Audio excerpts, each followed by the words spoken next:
So one of the other things about 50-50 division is, how do we get there, or what, when we get to the just and right division, how do we get there? Well, the thing that needs to be done, especially when you're talking about large marital estates, people have married a long time, have accumulated lots of assets or property, a business, retirement accounts, a home, a second home, a retirement home, a boat, a yacht, and a home, things of that nature. And along with a lot of that, there are usually debts that have to be serviced and accounted for. Cars, whether they're luxury cars or not, are very expensive and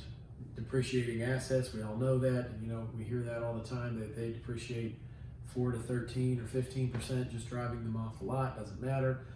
because they're something that has to be maintained over the course of the useful life of that automobile.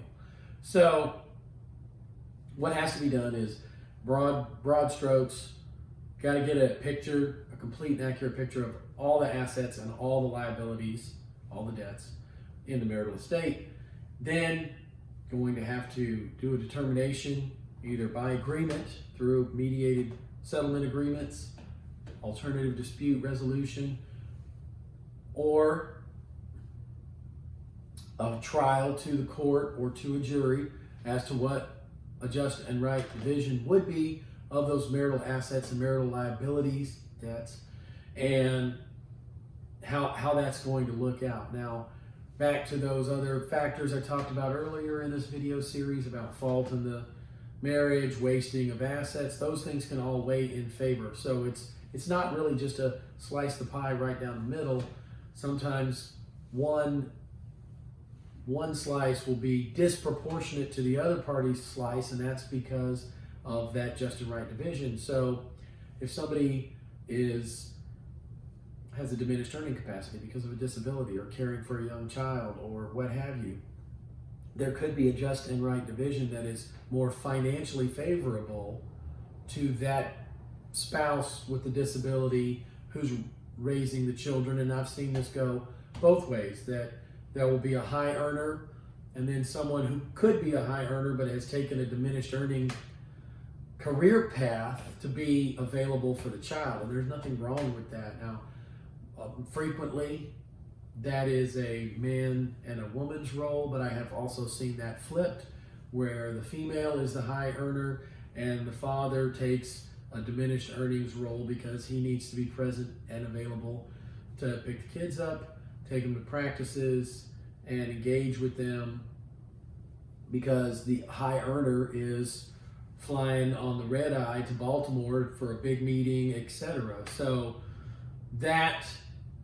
those are all reasons why the just and right division could be disproportionate. That slice of pie might be bigger than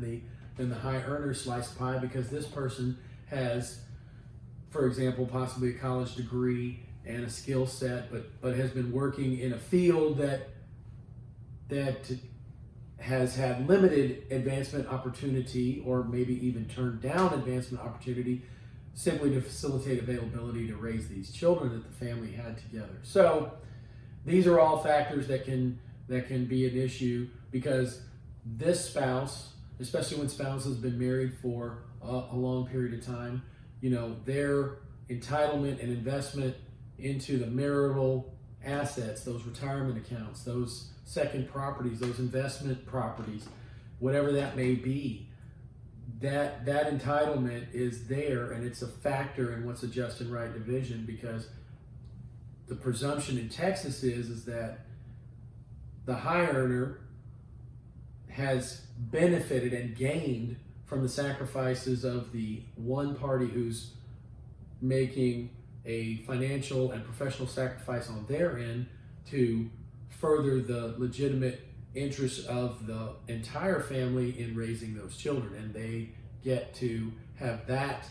valuable right analyzed in that just and right division. So that's one of the reasons why those slices of pies might be agreed upon to be disproportionate, and might be agreed upon to One spouse may look like they're financially getting a better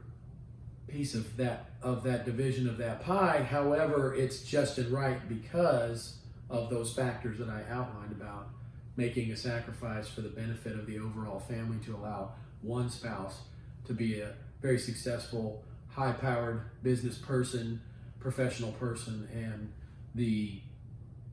benefit to that spouse is recognized in that division of those assets.